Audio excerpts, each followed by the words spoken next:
Today I'm joined by Grace Hanley. Grace is the owner of Sussex Staffing Solutions, who support businesses across Sussex and beyond with all of their temporary staffing and recruitment needs. So welcome, Grace. Thank you. Good to meet you, Simon. Yeah, likewise, Grace. Thanks for joining us. Grace, tell us a bit more about Sussex Staffing Solutions. As you've said, Sussex Staffing Solutions, we support businesses with all of their staffing needs. So that includes temporary staffing. So we have a number of people that work with us, different professions. We have nurses, carers, dental nurses, drivers, admin staff, and more. So if a business needs short-term support with staffing, whether it's to do with sickness or even a surge in demand, we're there to support those business owners. And we also support with permanent recruitment. The way that we do that is very much about understanding the needs of the business, and we understand that it's more than just matching a person to a job description. It's really taking time to understand the values of that organisation and their culture, and finding them the perfect candidate. That's what we hope to do. We always meet candidates in person, and my background is social work. I would say I would utilise all of my social work skills in assessing those candidates. So it really is, I would describe it as a kind of person-centric approach to recruitment and staffing. Right, thank you. Thank you for outlining that, Grace. And actually, we'll probably delve into that a little bit sort of during this discussion. But before we do that, I always like to find out why you decided to become a business owner. Because I think, correct me if I'm wrong. I think you've had sort of Sussex Staffing Solutions for about 4 or 5 years now. Is that about right? About 4, yeah, So, yeah.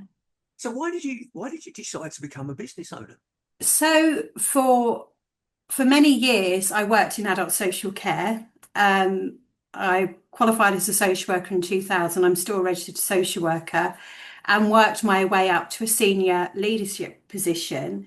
And then during the pandemic, I contracted COVID and became very unwell. And it was during that, as I think happened with lots of people really, I kind of reassessed my life and thought, what do I want to do going forward? So made what was a really big decision at the time to completely change my life, leave quite a big job at the time. We downsized, we sold our house, and just wanted to do something different where I could be more in control, and particularly be in control of kind of the values and the culture of the organisation. Yeah, so it was really as a result of being really quite unwell and just wanting and needing to make some big changes in my life. And to be honest with you, I wish I'd done it many years before, but there we go. And So it was a great move actually. Yeah, great move. by the way, I'm pleased to hear that. That's great. And was being a business owner something that you'd sort of considered before, but actually just hadn't taken the action to do it, or had it not even crossed your mind before? It hadn't crossed my mind at all. I'd worked in the public sector. I'd always been employed. No, not at all. I'd never thought about it whilst I'd managed teams and overseen services and managed budgets and all the rest of it. No, not at all. It wasn't in my life plan whatsoever.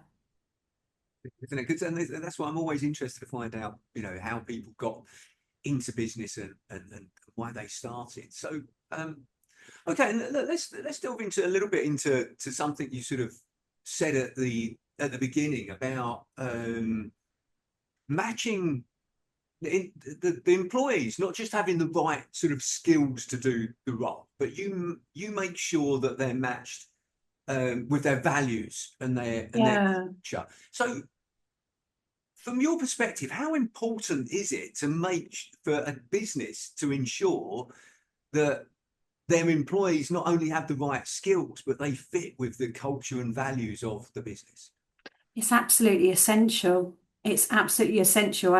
I think we've all seen if you can have the person with the relevant qualifications and experience, But if they don't fit within the values of your organisation and fit within your team, it's not going to work.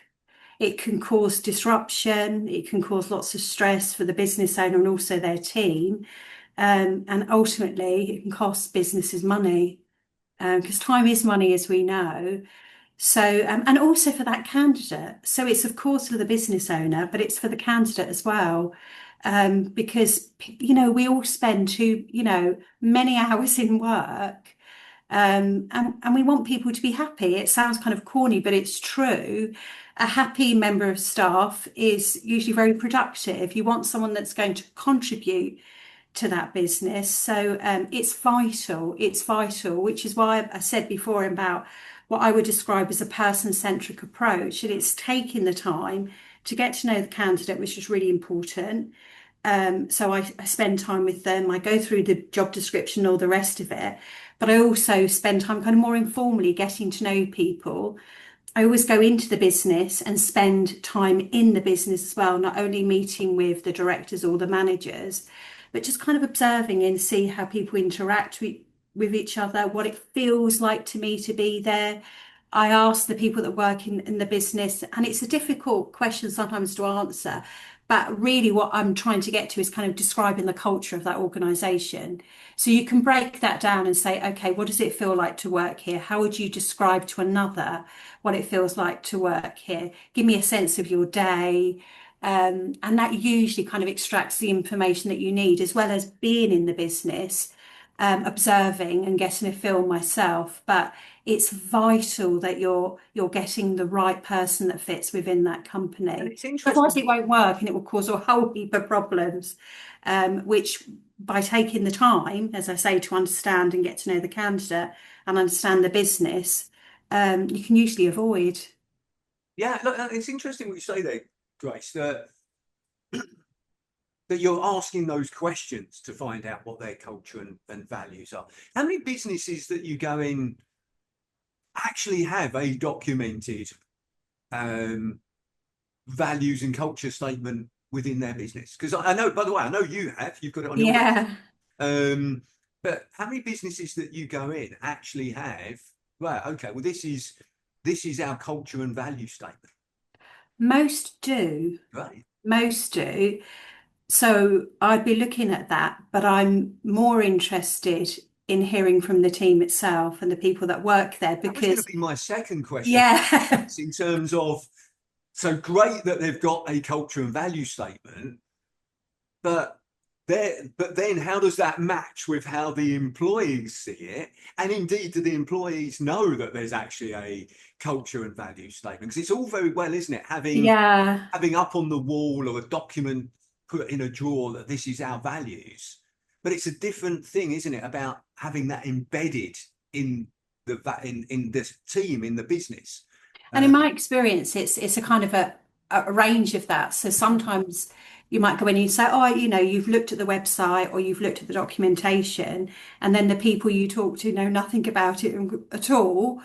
Or you go into businesses and you have a conversation, and it might have been a process, including the team, to kind of devise those values. yeah, So that actually it's kind of a group activity. So and in those instances, it's more likely to be shared. You're more likely to see those kind of values in everybody's kind of day-to-day actions in the business. So, I mean, businesses are all very different.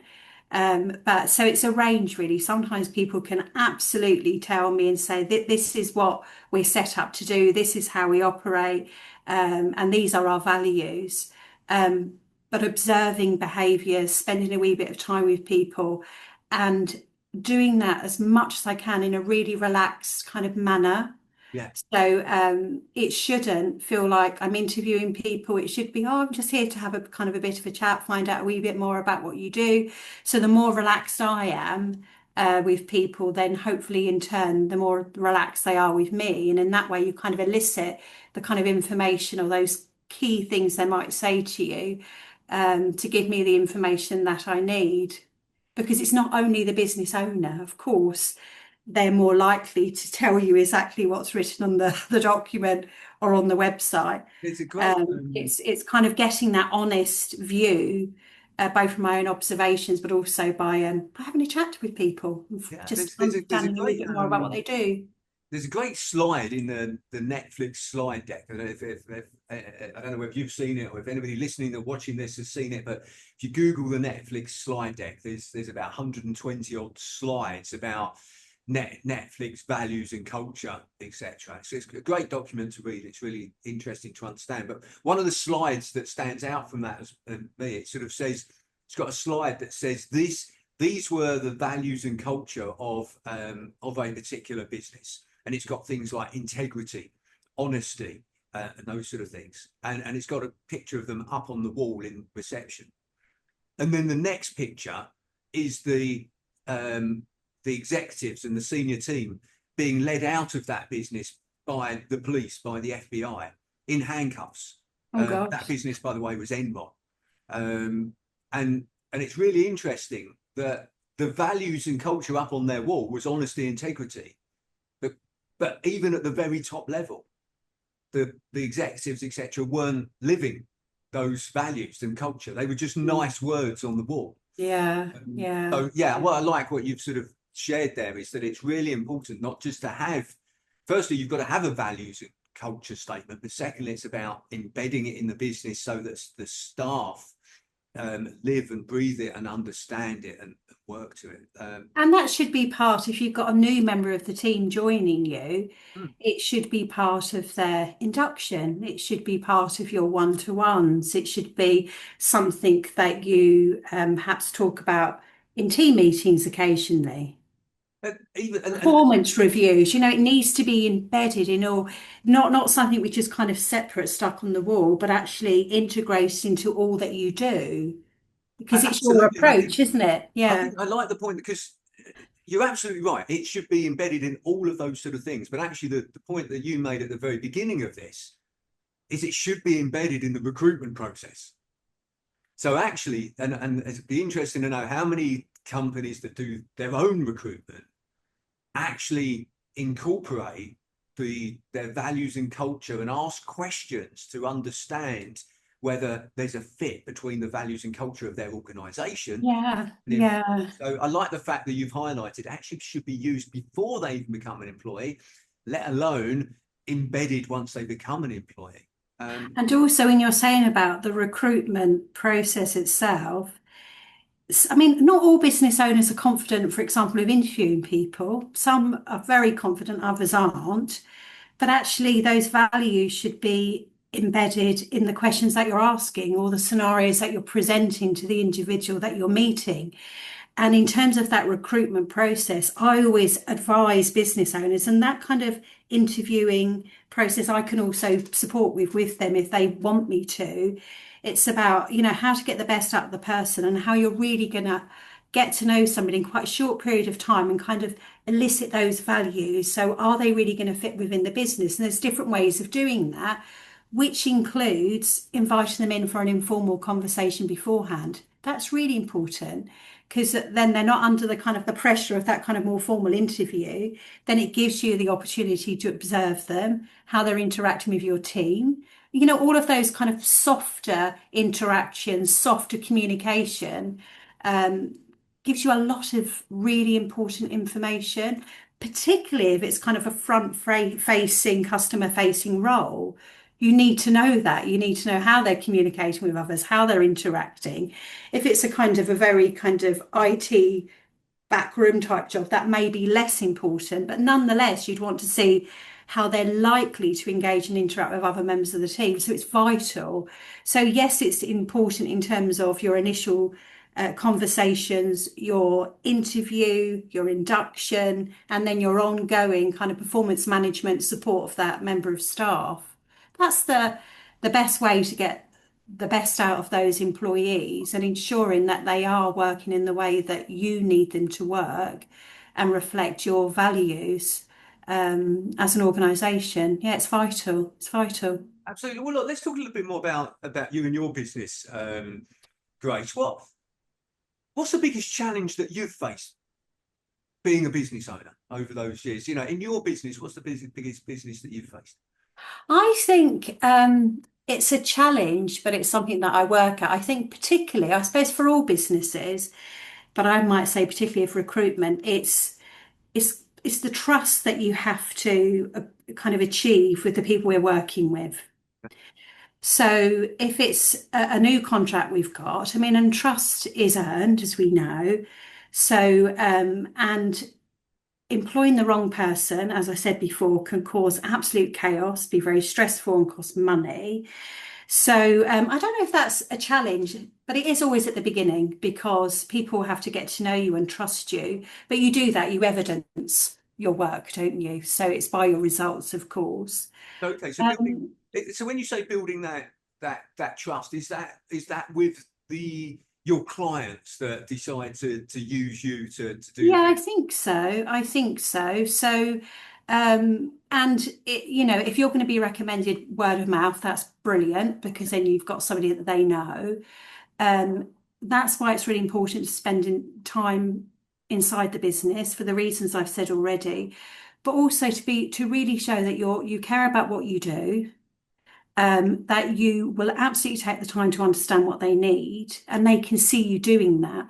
So it's not just about putting an ad out, kind of sending it backing over a load of CVs to look busy. So it's about demonstrating that we do as I've said that we do. Some of the other challenges, I think, particularly when people are kind of strapped for cash, it might be paying someone to do the recruitment is something that people kind of stop doing, thinking, well, why pay Sussex Staffing Solutions to do this for us? We'll just do it ourselves. The challenge for some of those business owners is the time it takes, because it does take time if you're going to do it properly. And sometimes people don't have not the expertise because they will always know their business better than I do, of course, but maybe confidence around finding the right people, interviewing. Not everybody has that confidence. So I think, like all business owners, when times are hard, and we all feel the pressure financially, that might be something that a business thinks, well, actually, I'm not going to pay for that. I'll do it ourselves. And if I you think in terms wave, of, if you could sorry, wave go a on. magic wand right now, Grace, and solve one challenge in your business, what would it be? Gosh, challenging my business. Do you know what we struggle Mm. to, in terms of our own struggles around finding the right people? Yeah, I'll tell you something very specific. yeah. We support a number of businesses with temporary staffing, as I said, and permanent recruitment, specifically in adult social care. Now, we know that adult social care and health is a sector which is under massive financial pressures. There are also significant staffing challenges. And many of our clients who we support with temporary staff, because of course we do that as well, only want female carers who drive. Okay. So that's a challenge for all of us. So if I could wave my magic wand and have 20 kind and caring female women who drive with a car, that would be amazing for our business. We do have those who work with us, of course, but that's what everybody really needs, because most of the people who receive care, or many of them rather, would prefer a woman to be delivering that care. So I think that's a challenge for all of us. We're really lucky we've got a great team that work with us, and many of our team have been with us in terms of our temporary support for a number of years. So we're not a company that people are coming and just leaving. We don't have huge kind of turnover or churn in terms of our temporary teams. So that's great. It's great for us as a business, and it's great for the people that we support. So we can provide that kind of consistency to them as well. But I would say that's a challenge for everybody. Yeah, including ourselves. Interesting. No, thank you for sharing that. And look, Grace, there's one question I always like to ask everybody that's kind enough to join me on this session, and that's this: what is the best advice that you would give to an 18-year-old you? So if you could go back and speak to yourself when you were 18, what would you say? I don't know. That's a tricky one because I don't know that I'd want to change all the decisions and all the mistakes that I made, of which there would probably have been many, because I wouldn't be where I am today without those. Maybe take more positive risk. Um, I mean, I did go to university a couple of times. I think to an 18-year-old now, my advice around that might be different. Mhm. It might be get kind of more kind of hands-on experience, get out in the workplace, and also, if you're brave enough, start your own business. So I don't know that I would change much in terms of my 18-year-old self, and that's not because I was by any means perfect or didn't make mistakes. But it's because it's those mistakes, learning from those, growing from those, has probably got me to where I am today. That doesn't really answer your question, does it? I don't know. So, and look, by the way, it's not about what would you change. It's about if there's any advice. So it sounds as though your advice to your 18-year-old you would be just carry on doing what you're doing. No, Just as well as be braver, yeah, there you take go. more risk. Like it. Be braver and take more risk. I think I followed at the time a kind of a largely traditional route of going to university, training to be a social worker. But at that time, that's absolutely all I wanted to be was a social worker. And I did that for many years, as I've said, and really enjoyed it. But yeah, be braver, I think. Yeah. Excellent. Well, look, Grace, I really appreciate you taking the time to speak with me today and sharing more about, you know, your business and also your journey, but also the experiences that you've had with working with other businesses as well. So, thank you very much for joining me. Thank you, Simon. I've enjoyed it. Thank you.